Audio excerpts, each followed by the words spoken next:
오늘 설교의 제목은 맹렬한 비난과 용서라는 제목으로 하나님 말씀을 나누려고 합니다. 오늘 우리가 읽은 마가복음 11장 말씀은요, 조금 이상한 게 두 가지예요. 하나는 뭐냐면 여기 무화과나무를 예수님께서 저주하시는 거죠.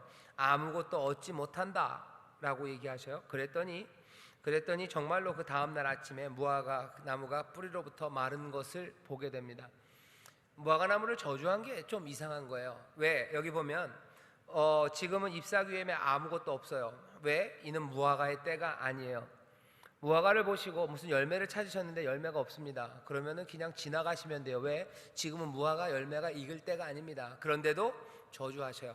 그리고는 너 이 나무에서 이제 열매를 따먹지 못하리라 하더니 그냥 바로 그 다음날 이 무화과가 뿌리로부터 마릅니다. 열매 때가 아닌데 열매를 구한 게 이상해요. 그리고 또 그렇다고 해서 이 무화과 나무를 저주하신 게 이상해요. 저주하시면 뿌리부터 마르는 거 그건 예수님의 권세기 때문에 그러려니 하지만 진짜 이상하죠. 왜 때가 안 됐는데 무화과 나무 열매가 없다고 예수님은 이 무화과를 저주하셨을까? 그게 이상해요. 또 하나 오늘 본문이 이상한 거는 그 이야기, 무화과 나무 이야기가 앞 뒤로 있고요. 그 중간에 우리가 잘 아는 예수님께서 성전을 청소하신 사건의 이야기가 기록되어 있습니다. 사실은 그냥 무화과나무 에피소드를 하나로 얘기하시면 돼요. 그리고 성전 청소하시는 거 얘기하면 되는데 성전을 청소하시는 이야기와 무화과나무 이야기를 그 양쪽 사이에다가 끼워 놓으셨어요. 그리고 또 제일 끝에는 세 개가 되겠네요. 그리고 나서 난데없이 기도 이야기가 나옵니다. 예수님이 무화과나무를 저주하신 그것과 연관이 되어 있겠지만 기도의 이야기를 하셔요. 오늘 그래서 우리가 읽은 본문 마가복음 11장 12절부터 25절은 이 세 가지 질문에 어쩌면 대답을 해야 됩니다. 왜 무화과나무를 저주하셨을까? 그리고 왜 무화과나무 이야기를 이 성전 청소 앞뒤에 놓으셨을까? 그리고 왜 이 이야기를 기도까지 연결을 시키실까? 오늘 우리가 읽은 본문은 지난번에도 말씀드린 것처럼 마가복음의 하이라이트로 지금 오고 있어요. 예수님이 예루살렘에 오셨습니다.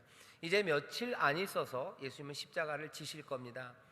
그렇게 중요한 시간에 지금 펼쳐지는 일들 하나하나를 마가가 좀 자세하게 우리 가운데 보여주고 있습니다.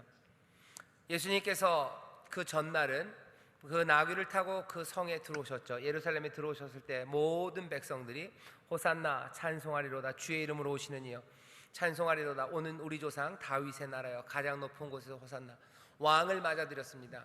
예수님께서 왕답게 예루살렘 성에 이르시고 왕이 다스려야 되는 그 성전을 둘러보시고 이제 멋지게 뭔가 아직은 밤이 되었고 때가 이미 저물었기 때문에 지금은 큰 일을 감당 못하셔요. 지금은 일을 해도 어차피 내일로 넘어갈 거예요.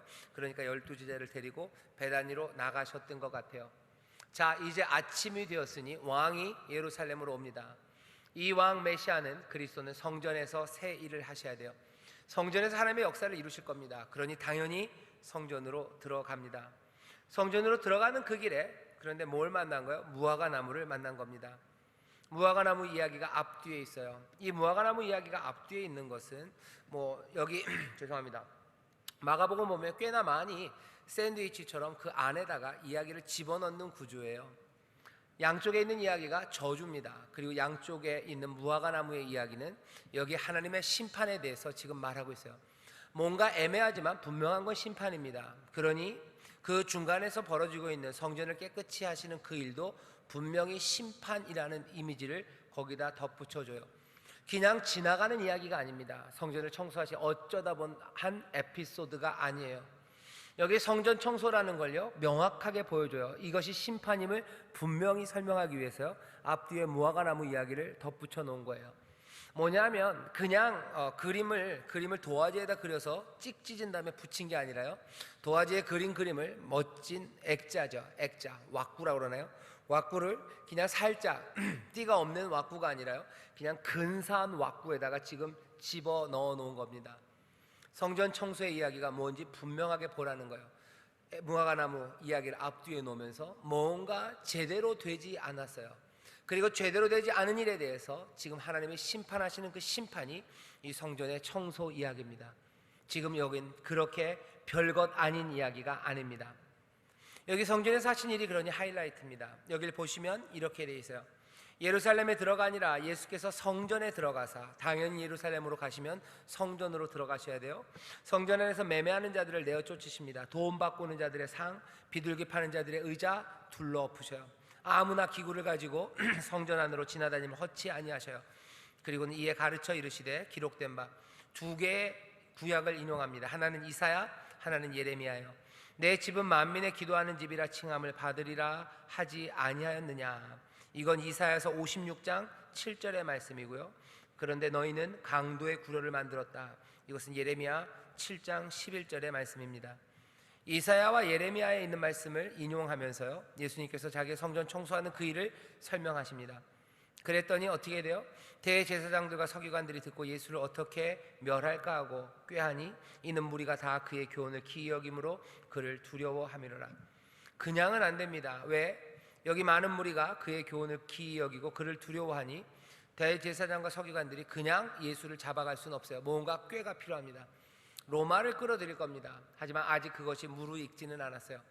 여기 왕으로 오신 이가 예루살렘으로 오셔서 성전에 들어가 성전에 있는 그 파는 장사들을 뒤집어 엎죠.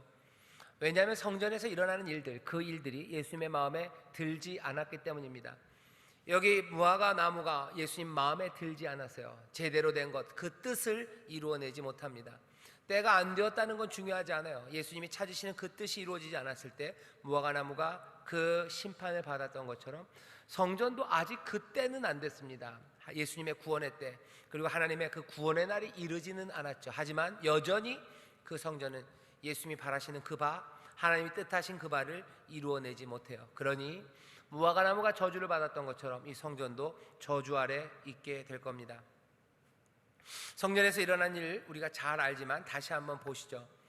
당시 예루살렘 성전에서는요, 동전 바꾸는 사람들이 있었고요, 그리고 많은 짐승들을 파는 사람들이 있었습니다. 왜냐하면 성전에서 쓰는 돈이 다른 곳에서 쓰는 돈과는 좀 달라요. 여러 가지 의미 때문에 그렇습니다. 왜냐? 돈이라는 게 좀 지저분하죠. 돈이라는 것이 뭐죠? 로마의 지폐는 아니죠. 로마의 동전을 사용하기 때문에요. 로마의 동전에는 그 가이사의 그림들이 그려져 있어요. 그걸 하나님의 전에서 사용할 수는 없습니다. 그렇죠? 그러니까 동전을 바꿔야 돼요. 성전에서 쓸 수 있는 돈으로 바꿔야 됩니다. 또 성전에 와서 하나님 앞에 제물을 드리려면 짐승들을 드려야 되는데, 짐승은 정결한 거 드려야 돼요. 다친 거 안 됩니다. 깨끗한 거 드려야 돼요. 집에서 목축하는 사람들이 자기가 기르는 양 중에서 제일 좋은 거를 가져올 수 있어요. 하지만 그건 좀 위험합니다. 왜? 오는 동안에 다리라도 다치면 하나님 앞에 드릴 수 없어요. 그러니 사람들이 제일 안전한 방법은 돈을 가져와서요, 그냥 그 현장에서 그 짐승들을 사는 겁니다. 그러면 안전해요. 게다가 제사장들이 그것들을 보고서 검사를 하는데, 내가 집에서 제일 좋은 양을 데리고 오고 오는 동안에 정성껏 보살피고 또 모든 사고에서 안전하게 이르게 해도 제사장들이 빠꾸를 놓으면 끝입니다. 이건 안 된다. 뭐라도 흠을 잡으면 할 말이 없어요. 그러니 성전에는요, 브로커들이죠. 제사장들과 결탁한 사람들입니다. 그냥 그 사람들이 가져온 짐승, 그 장사꾼들이 가져온 짐승들에 대해서는 오케이를 해주는 거예요. 그러니 내가 구태여 멀리서 정말로 좋은 걸 가져온다고 해서 하나님 앞에 드려질 보장이 없다면 그냥 여기 와서 이 브로커들처럼 있는 이 장사치들의 것을 사는 게 그냥 더 안전합니다. 우리도 지금은 좀 많이 달라졌지만 그런 게 좀 있죠.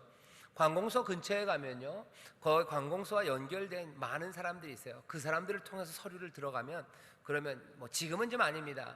그렇게 들어가면 그냥 오케이가 될 때가 많아요. 왜? 그 사람들이 전문가이기 때문이기도 합니다.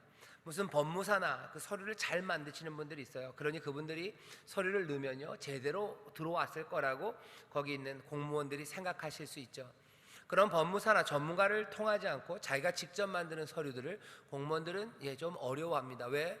어디서 틀릴지 알 수가 없어요. 그러니 다 살펴봐야 돼요. 그러니 귀찮겠죠. 그러니 힘들겠죠.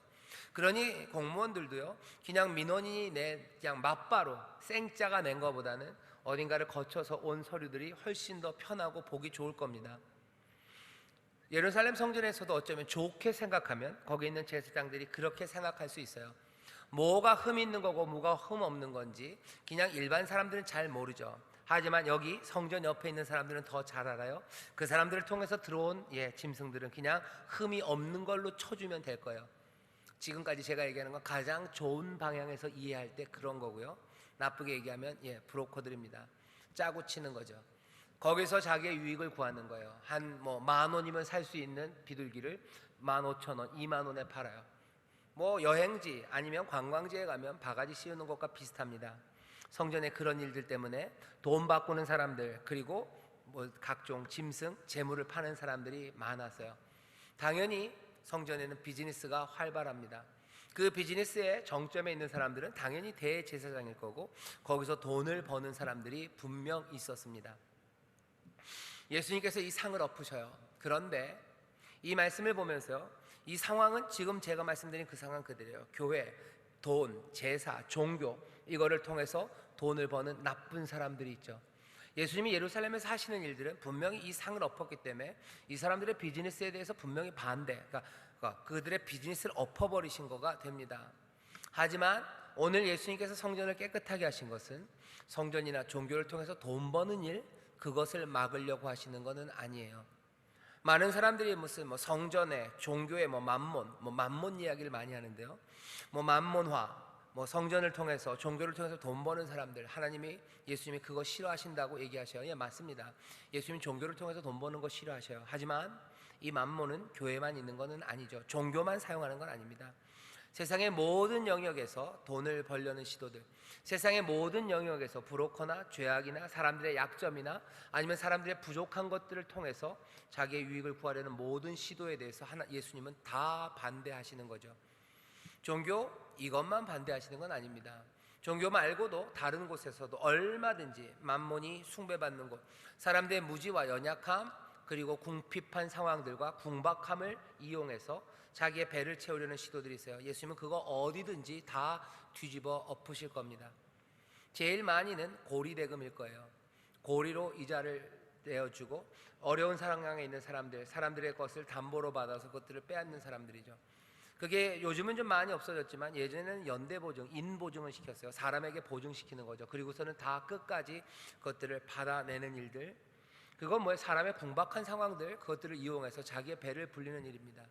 아마 고리대금, 이자 받는 일들, 그리고 심하게 지대를 높이는 일들, 그리고 여러 가지 개발, 그런 일들 이름으로 자기의 부요함을 만들어내는 모든 일들에 대해서 예수님 다 엎으실 거예요. 종교, 교회에서만은 아닙니다. 그렇다고 해서 교회에서 돈을 벌고 그걸로 돈을 벌고 종교적인 일들로 자기의 부요함을 취하는 거, 예수님은 그것들을 용인하시냐? 아니요, 당연히 용인하지 않으십니다. 제가 드리고 싶은 말씀은 여기 있는 이 본문은 그걸 이야기하려고 가르치시는 본문은 아니에요. 왜? 예수님께서 상을 엎으시고요, 인용하시는 말씀이 이렇습니다. 내 집은 만민의 기도하는 집이라 칭함을 받으리라 했는데 너희는 강도의 구려를 만들었다라고 얘기해요. 그러면 사람들이 그러죠. 제가 하는 얘기를 듣고서 아이고야, 보셔요, 강도의 구려이라지 않습니까? 강도면 도둑 아닙니까? 여기서 도둑질하는 거, 여기서 돈 버는 거 얘기하는 거 아닙니까? 맞을 수 있어요. 하지만 그럼 앞에 얘기를 설명해야 돼요. 앞에는 뭐라고 돼 있죠? 여기는 만민이 기도하는 집이라고 칭함을 받으리라 했는데 만민이 기도하는 집이 아니라 강도의 구려이 됐다는 거, 그럼 뭡니까? 이렇게 얘기할 수 있죠. 결국 강도의 구려이 된 거예요. 원래는 만민이 기도해야 되는 집인데 워낙에 돈을 빨아먹으니까 이름이 바뀐 거 아닙니까? 이렇게 얘기하는 건 좀 애매합니다. 이 둘은 이렇게 설명돼야 돼요. 강도의 구렬이 되었어요. 그리고 이것은 만민이 기도하는 집, 그것과 어긋납니다. 만민이 기도하는 집이라고 이사야서 56장에서 이사야가 예언했을 때는 뭘 얘기하는 거냐면요, 하나님의 성전이 이제는 모든 이방인들이 오게 될 거다라는 걸 이야기하는 거예요. 모든 이방인들이 다 오게 될 겁니다. 지금은 유대인들만, 이스라엘만 하나님을 섬겨요. 하지만 그 나중에 날이 되면 세상에 있는 모든 하나님의 은혜 바깥에 있었던 사람들이 오게 될 거예요. 고자는 하나님을 섬기지 못한다고 그랬지만 아니다, 이제 신실한 고자들 오게 될 거래요. 전에는 이방인들 하나님을 섬기지 못한다고 했는데 아니, 이제 신실한 이방인들이 하나님의 전으로 오게 될 거랍니다. 몇 주 전에 제가 설교를 하면서 안드레가 헬라 사람들을 주께로 인도했을 때 예수님이 그러셨죠. 이제 인자가 영광받을 때가 왔다라고 한 것은 바로 그런 말씀이에요. 이방인들이 하나님의 전으로 옵니다. 이방인들이 하나님께로 메시아에게로 나오는 날, 그날이 있다는 거죠. 이사야서 56장 7절을 예수님은 기억하세요. 이 전은, 이 하나님의 집은 이제 모든 사람들, 모든 민족이 와야 되는데 이제 너희들은 못한가요? 그것들을 가로막는다는 거예요. 어떻게 가로막았어요? 강도의 구렬이 되어 그것들을 가로막습니다. 여긴 도둑의 소굴이 됐구나 하는 거예요. 도둑의 소굴, 강도의 구렬이구나. 예레미야를 인용합니다. 분명히 강도, 악한 사람들이에요. 어떤 방식으로 악해요? 사람들을 가로막는 방식으로 악해요. 사람들을 배제하는 방식으로 악해요. 다른 사람들을 받아들이는 게 아니라 여기를 담을 쌓고 이스라엘 민족 그리고 그 유대인들을 위한 것으로만 만드는 방식으로 나빠요. 왜? 그 당시에 그 성전을 그렇게 배제를 위해서 사용하는 사람들이 있었습니다.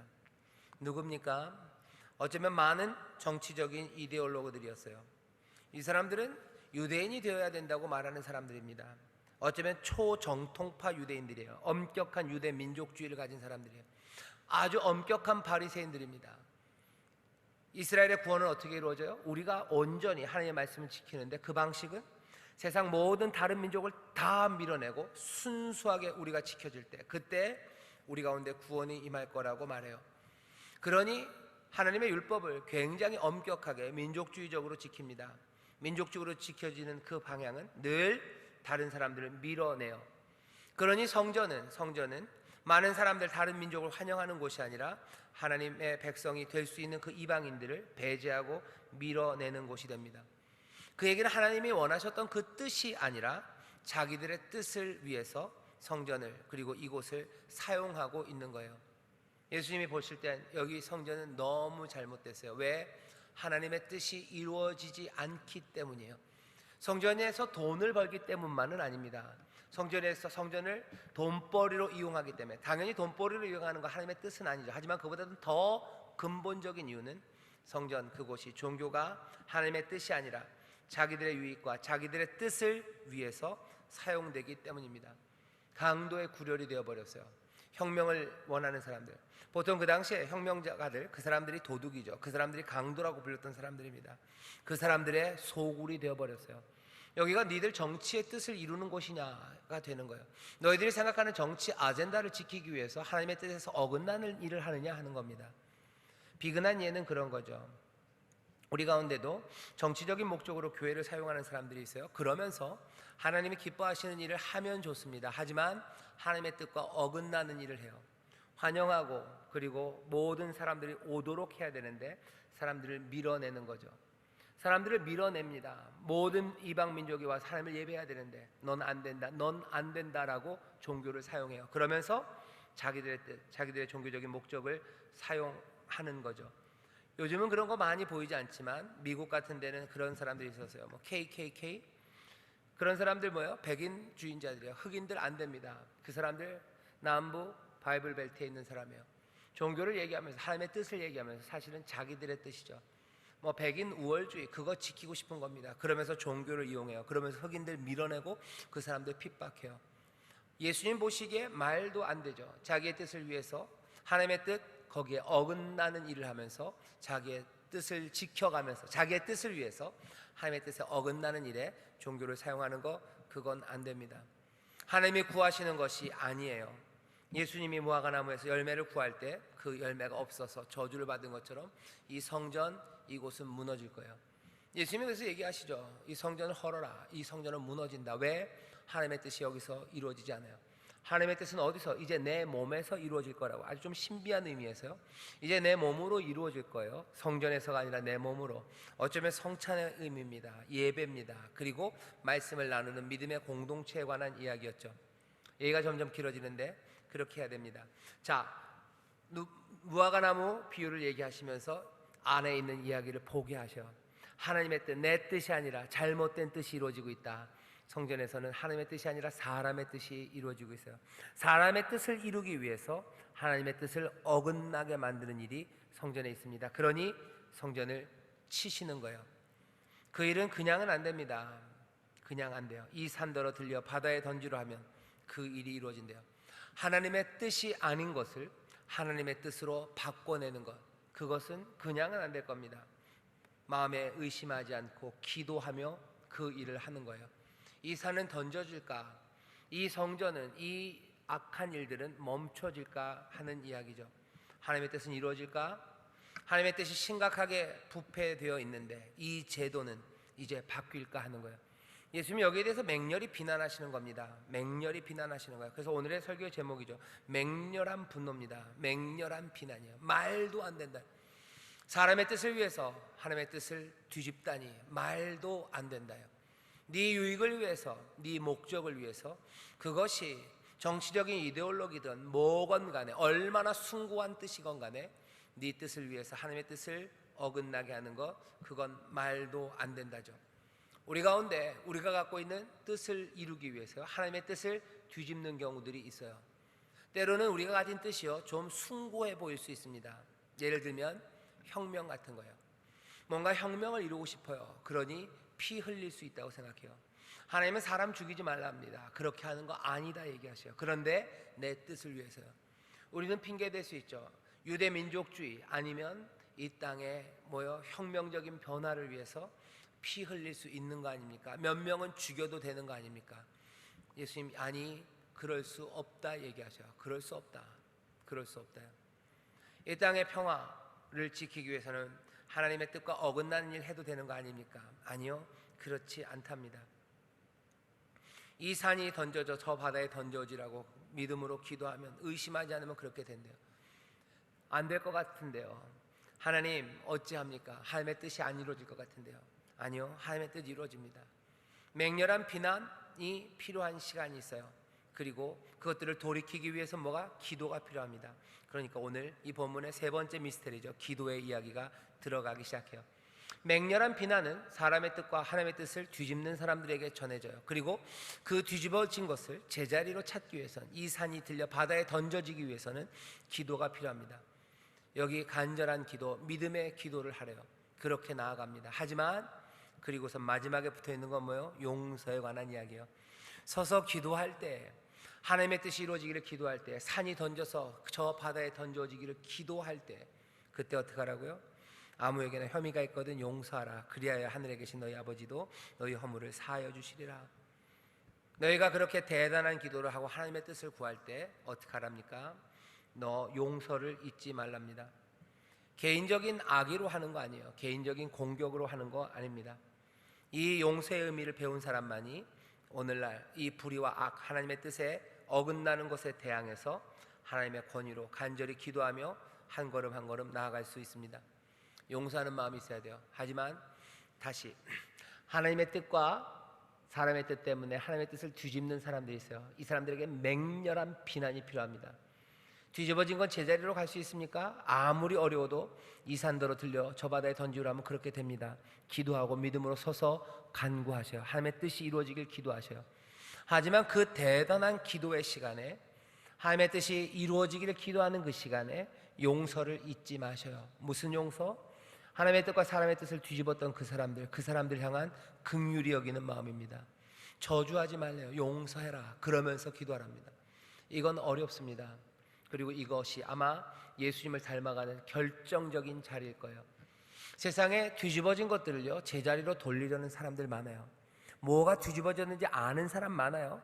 그리고 뒤집어 놓기 위해서요 열심히 수고하는 사람들 많습니다. 하지만 그 수고 가운데 은혜와 용서를 함께 기억하는 사람들은 많지 않습니다. 세상을 바꾸려는 영웅들은 많습니다. 하지만 그 가운데 용서가 필요한 것을 아는 사람은 극히 드뭅니다. 아니, 예수님 말고는 없습니다.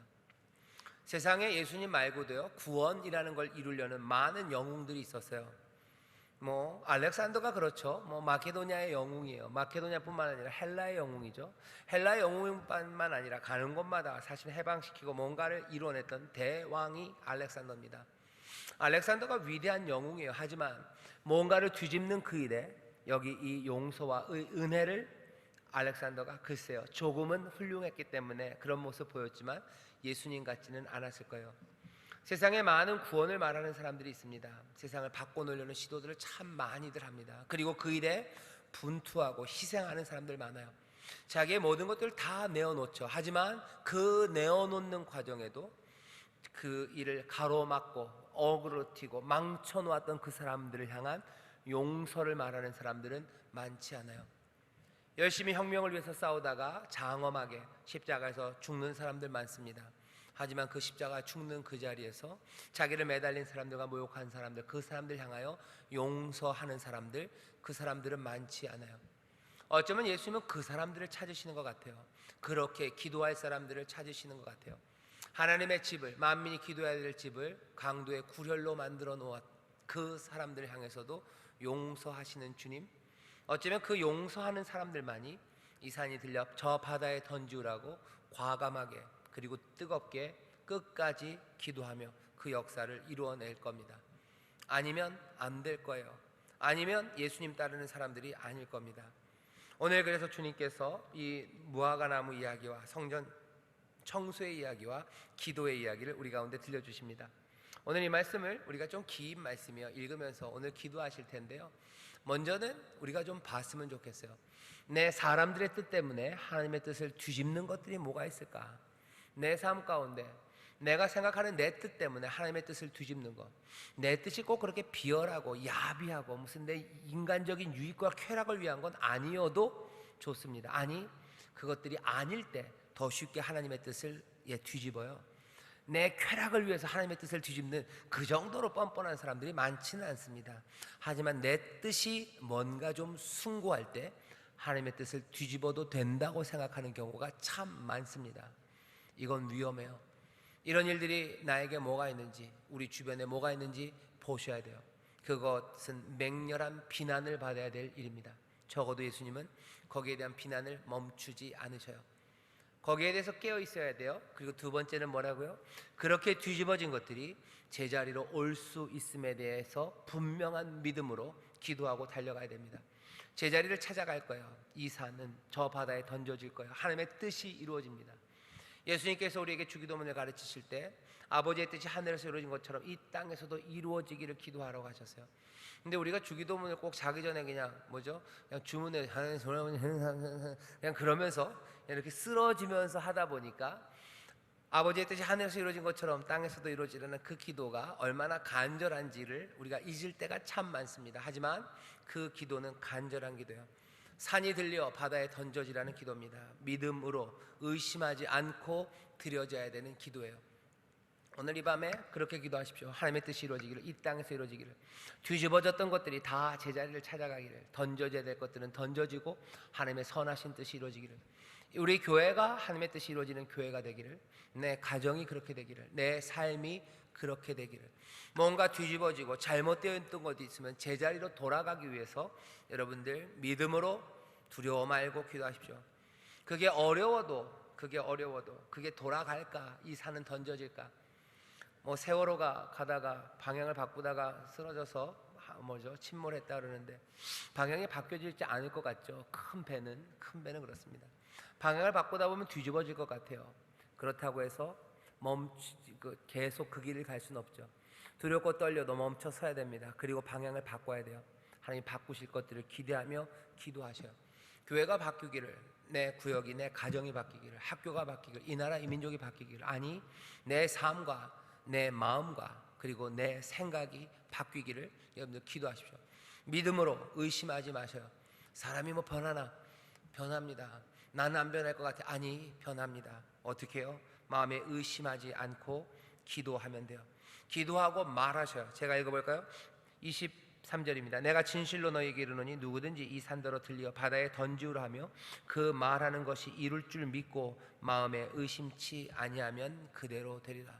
변한다고 말하셔요. 그리고 마음에 믿으셔요. 그리고 기도하셔요. 내가 변할 걸 기도하십시오. 어쩌면 가장 어려운 변화의 기도입니다.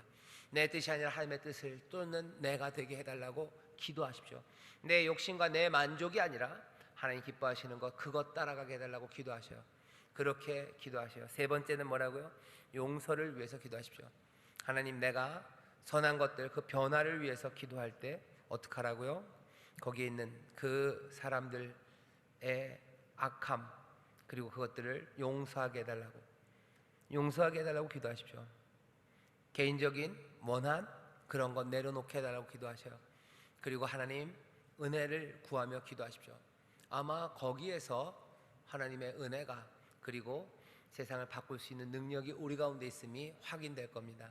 그 은혜가, 그 사랑이 세상을 바꿔요. 이것이 세상의 영웅들과 우리의 주님이 다른 자리고, 우리의 주님을 닮아가는 우리의 삶이 세상의 다른 영웅들과 다른 지점이 딱 거기입니다. 맹렬한 비난 기억하십시오. 그리고 변화를 기대하셔요. 그리고 용서를 잊지 마십시오. 오늘 이 밤에 그렇게 하나씩 깨닫게 하시는 대로 기도하셔요. 어떤 기도를 여러분들에게 하게 할지 모르겠습니다. 사람의 뜻이 아니라 하나님의 뜻 따르게 해달라고 기도하실지, 그것들을 뒤집어지게 해달라고 기도하실지, 아니면 용서를 기도하실지 모르지만 성령께서 우리를 인도하셔서 깨닫게 하시는 대로, 내게 필요한 은혜대로 우리를 인도하심으로 다시 한번 하나님의 선하신 뜻이 우리의 삶에서 아름답게 열매 맺고 새로운 변화가 생기는 복된 시간, 복된 밤이 될 줄 믿습니다. 기도하겠습니다. 하나님, 예수 그리스도 예루살렘 그 성전에서 행하신 귀한 일들을 우리로 보게 하십니다. 하나님, 정말로 사람의 뜻을 쫓아가며 하나님의 뜻이라고 이름 붙였던 적이 얼마나 많은지, 내 뜻을 이루기 위하여 하나님의 뜻을 접어버리고 하나님의 뜻을 무시했던 적이 얼마나 많은지, 우리의 교회에, 가정에, 아버지 이 땅에, 내 신앙에 이런 것들이 있다면 오늘 이 밤 분명히 보게 하셔서 주여 다시 한번 변화되는 밤이 되게 하여 주옵소서. 또 기도합니다. 하나님, 정말 하나님의 뜻대로 이루어지지 않은 것 때문에 가슴 아파하며 그것들이 돌이켜지기를 간구하는 이들, 거기에 연루되고 거기에 있는 많은 사람들을 또한 용서하는 은혜, 그 은혜를 주셔서 주여 사함을 구하는, 아버지는 용서하시기를 구하는 그런 우리가 되게 하여 주옵소서. 그리하여야 우리의 허물을 주께서, 하늘아버지께서 또한 사하여 주시는 줄 믿사오니 이 시간 오늘 이 밤 용서하시는 은혜가 우리 가운데 넘치게 하여 주옵소서. 감사드리며 예수님 이름으로 기도하옵나이다. 아멘.